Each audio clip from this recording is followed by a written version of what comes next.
I've been involved in the gamification community for many years. I founded a Facebook group that many of you belong to, along with a few others, and also a LinkedIn group where we've been keeping articles on academic research for a long time. So it's great to come back into the community because I've been AWOL for a while. I went to go and live in Zanzibar, Tanzania, and who would have thought that my gamification skills would come in so handy that 2 years before the pandemic, I was asked to work on a project as an e-learning advisor. And I was very happy to meet Suzanne, who is also very creative and playful and fun and experienced in lots of areas of life that we could bring together and find this world.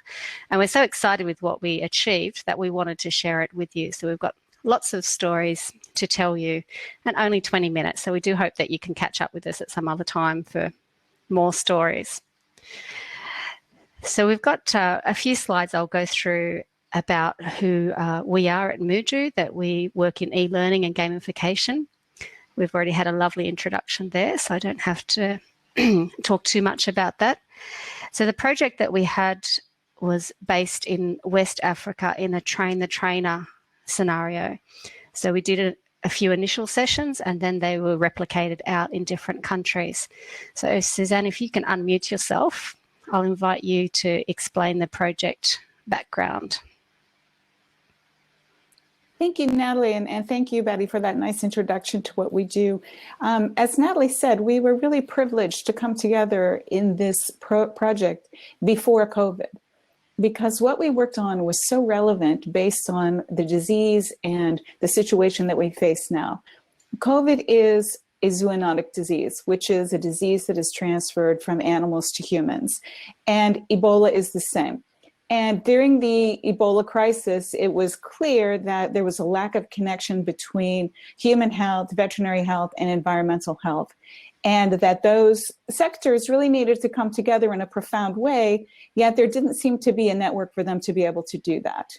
So the One Health approach is an approach that views every health, because we're all stakeholders in the health of the earth, as through the lens of human health, veterinary health, and environmental health. The issue is that oftentimes those sectors don't have a lot of opportunities to connect and collaborate.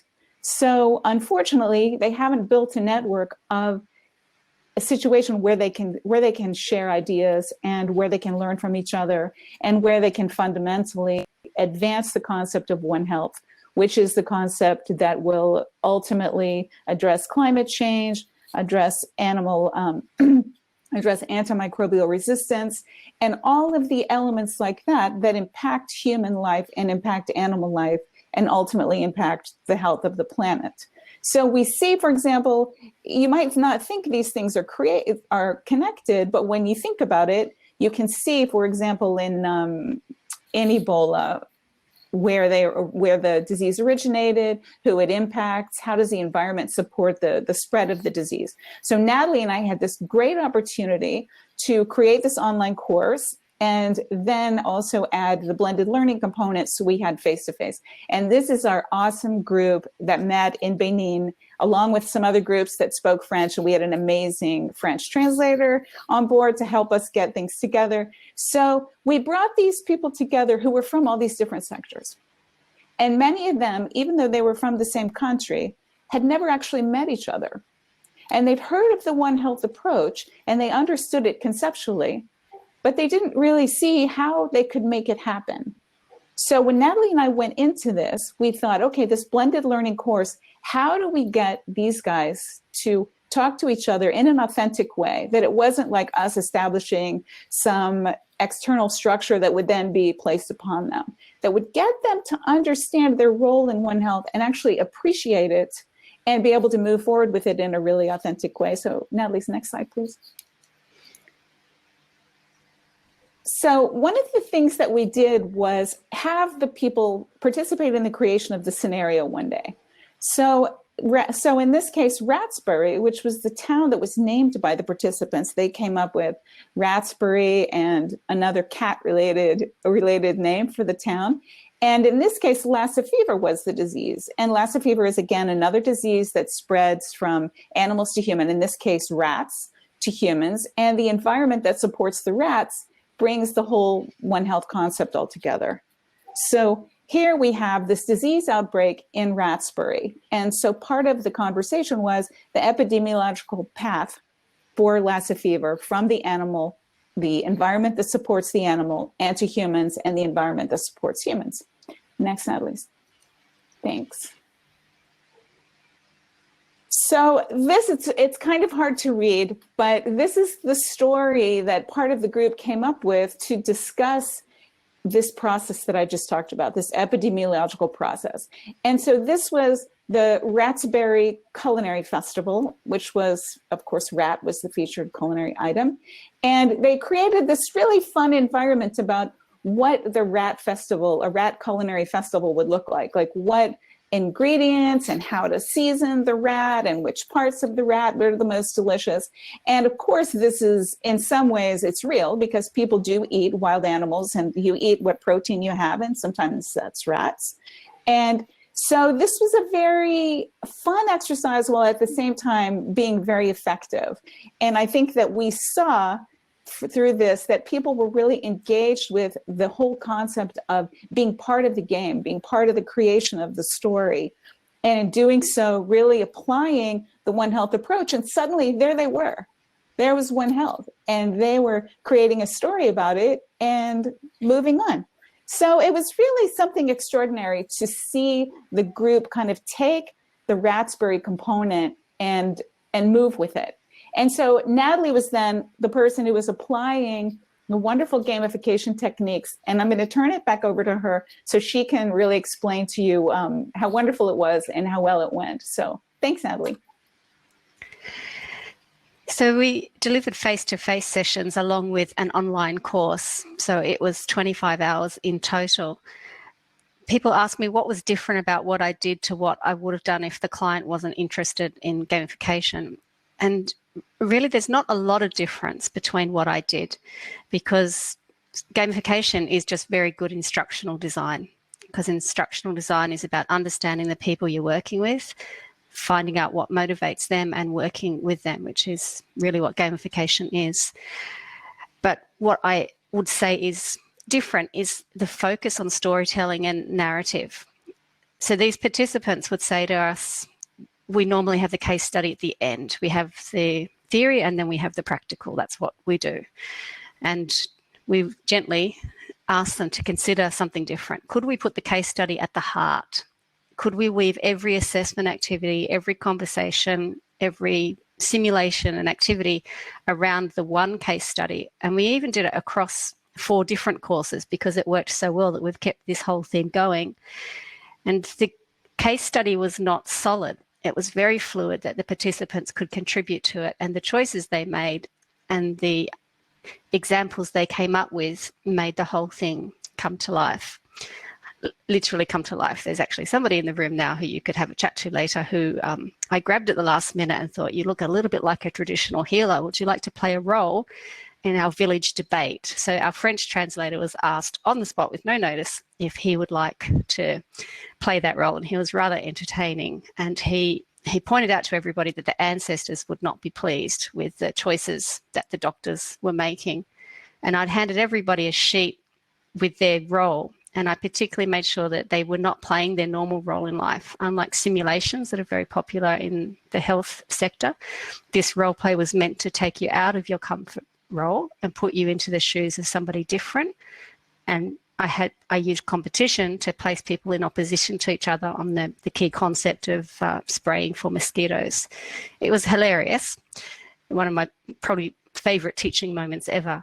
But afterwards, people came up to us and said, the way that you taught is just something that we haven't seen before, because we took their examples and data and then gave it back and said, you're part of this sector, you're part of this sector, this is what cross-sector communication looks like.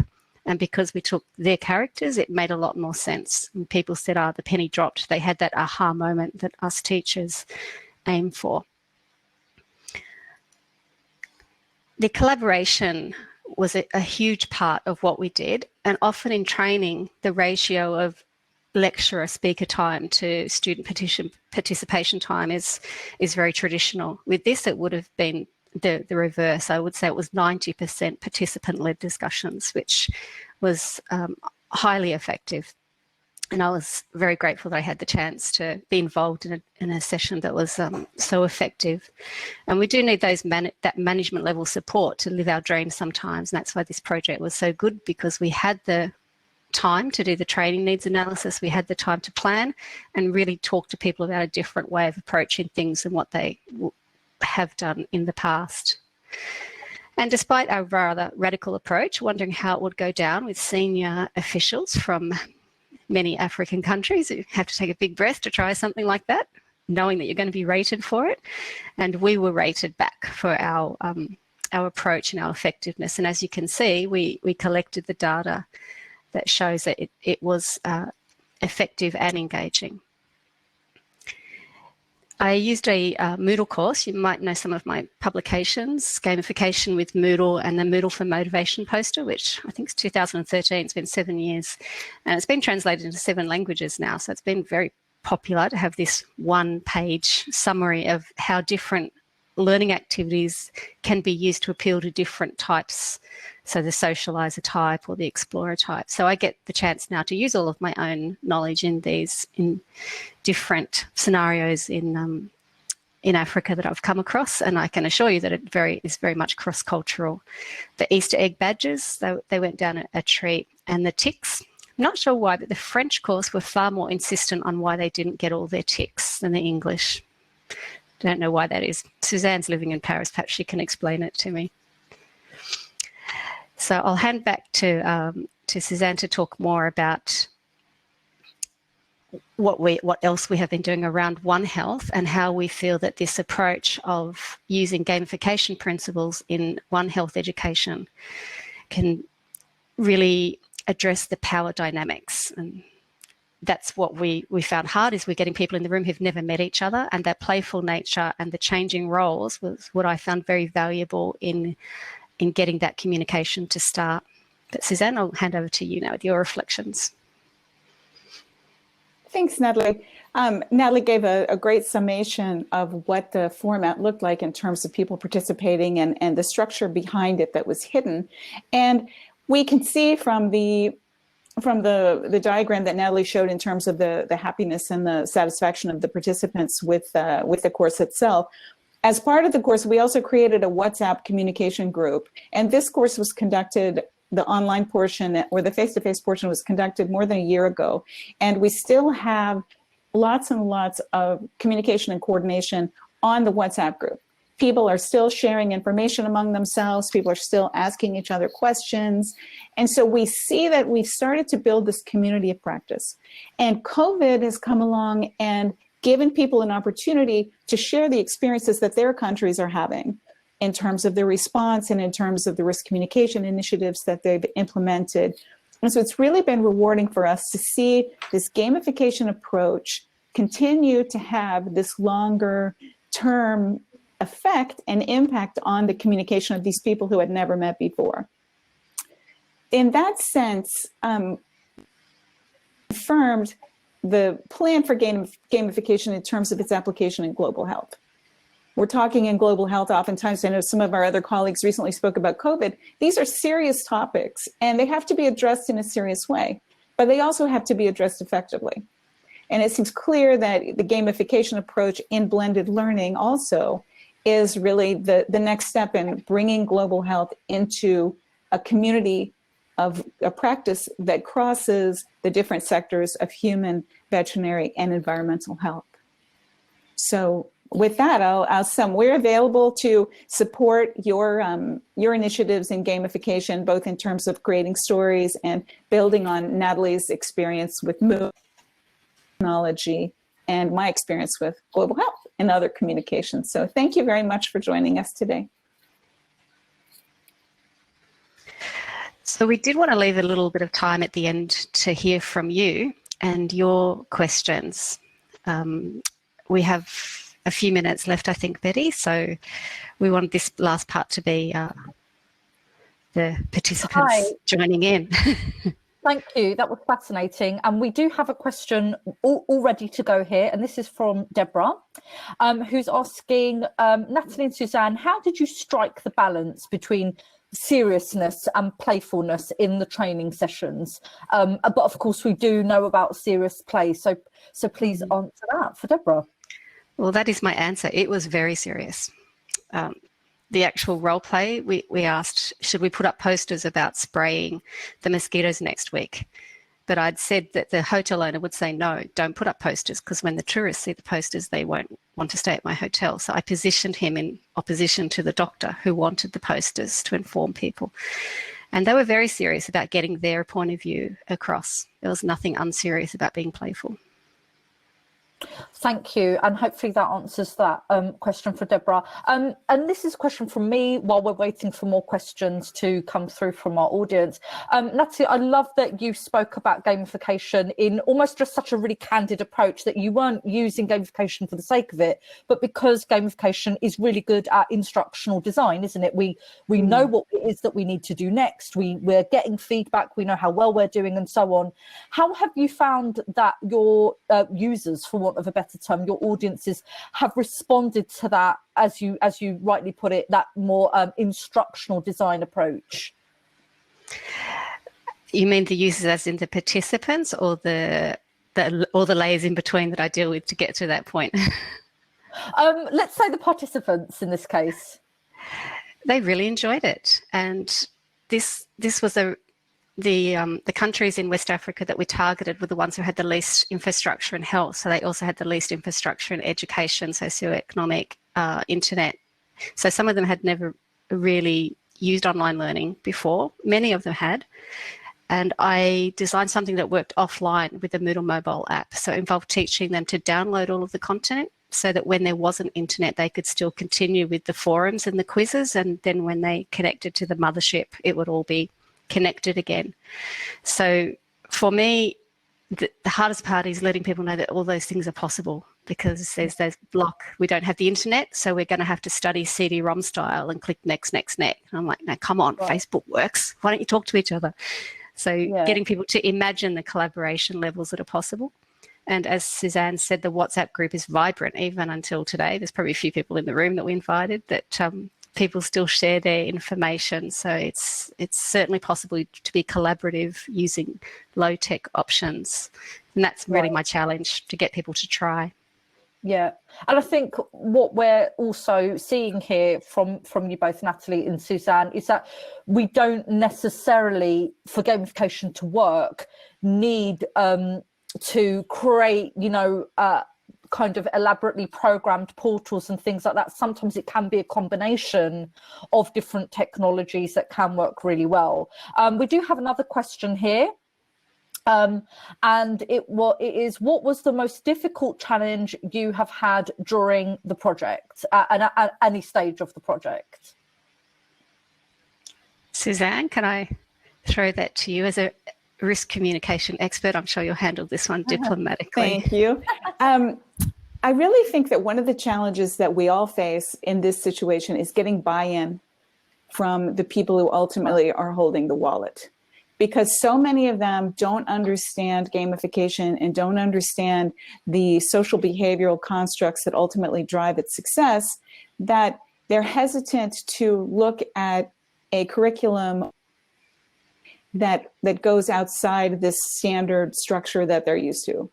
So learning taking the didactic and then applying it to a case study, rather than having these two things merged and ultimately successfully integrating these hard facts and hard science into a story that people can relate to. So yeah, getting buy-in, and I mean that in a broad sense, not only from necessarily leadership, but also from other moderators who may not have experience with gamification and not really understand its application. So for me, that was one of the more challenging things, because the participants were all super enthusiastic and took away the information that we really wanted them to, and have maintained that sense of community that we found was really important. So Natalie, if you want to add to that, that's what I've got. Yeah, I'd agree. You really have to be a marketer. You have to sell your idea and convince people. And I've been to gamification conferences over the years and I've followed. So now I've got a really good story behind me. And I remember some of the great presentations like I heard just earlier, and I tell people, I went to Barcelona and I heard about this bank that's doing this, and I heard about these train drivers, and I tell people all the great success stories, and that gives me the influence. And what have you found in, and I think as gamification designers and practitioners who are all listening here, we often have that challenge, don't we, that we are selling a solution, but the way that we get to that solution, that behavior change, is through gamification. And then our customers or our audience want to know about, well, what is this gamification thing? And then we also have to be in the role of a teacher and an educator. So for you, Natalie and Suzanne, was there a particular tool that you used to say, right, well, here is education, here is what gamification is, whether that was a video you might have sent them, or a book you might have recommended, or a presentation you might have, created yourselves? Is there a particular tool that you use to help people understand what is gamification? Sorry if I can chime in. Natalie can certainly answer this question from a technical standpoint better than I can. But I will say that with the online course, we structured it as a series of letters between ministries of health of these fictitious cities or fictitious countries. So there really wasn't a chance, because we had gotten a head start on this letter exchange in which these ministers and ministries were experiencing certain problems. For example, in the case study, a flood that displaced 10,000 people and required the construction of an emergency evacuation center. We had some serious things that were discussed in the context of a correspondence. And so there wasn't really a lot that they could say in terms of, it wasn't gamification per se. It was just a different way of presenting the information. But Natalie and I knew in our heart of hearts what it actually was. So Natalie, I'll Right. So we didn't put the label on it. No. Right. And hopefully that saved some questions. So Natalie and Suzanne, there are more questions. Please do have a look at the chat and the Q&A tab, and engage with those people that are dying to speak to you there. Thank you for a really fantastic presentation. And the fourth today that really shows us the power that gamification can be for behaviour change, and indeed the inspiring people behind those, like Natalie and Suzanne, who are bringing real change to the world. So Natalie and Suzanne, thank you so much for your time today, and we'll now bring on the next speaker.